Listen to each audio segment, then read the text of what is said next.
beautiful morning on the island of Sodor. Thomas the Tank Engine's blue paint sparkled in the sunshine as he puffed happily along his branch line with Annie and Clarabelle.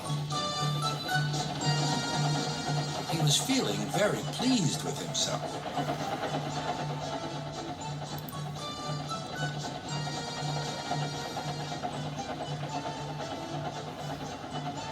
"Hello, Thomas," whistled Percy. "You look splendid."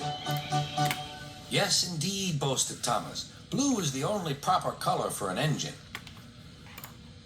"Oh, I don't know. I like my brown paint," said Toby. "I've always been green. I wouldn't want to be any other color either," added Percy. Well, anyway," huffed Thomas, "blue is the only color for a really useful engine. Everyone knows that." Percy said no more. He just grinned at Toby. Later, Thomas was resting when Percy arrived. A large hopper was loading his freight cars full of coal. Thomas was still being cheeky. "Careful," he warned. "Watch out with those silly cars." Go on, muttered the cars.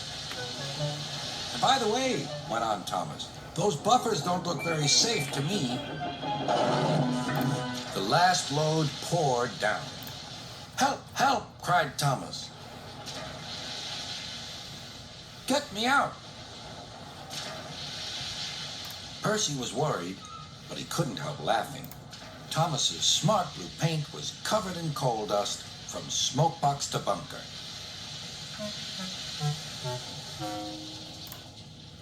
"Ha ha!" chuckled Percy. "You don't look really useful now, Thomas. You look really disgraceful." "I'm not disgraceful," choked Thomas. "You did that on purpose. Get me out."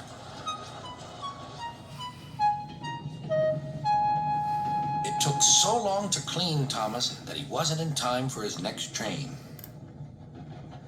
Toby had to take Annie and Clarabelle. "Poor Thomas," whispered Annie to Clarabelle. They were most upset.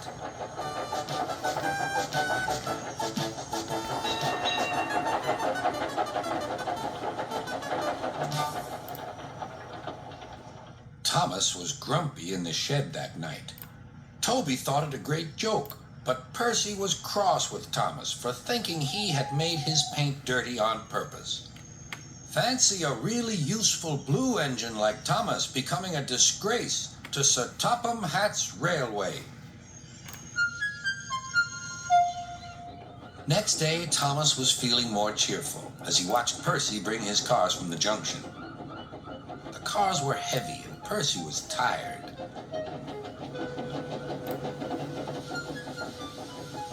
"Have a drink," said his driver. "Then you'll feel better."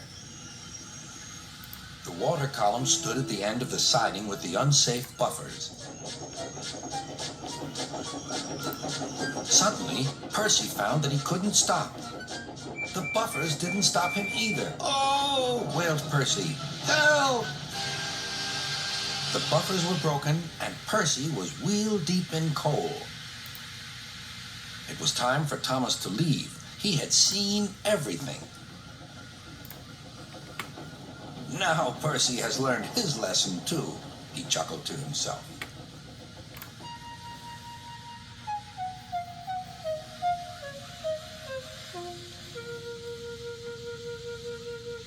That night, the two engines made up their quarrel. "I didn't cause your accident on purpose, Thomas," whispered Percy. "You do know that, don't you?" "Of course," replied Thomas, "and I'm sorry I teased you. Your green paint looks splendid again, too. In future, we'll both be more careful of coal."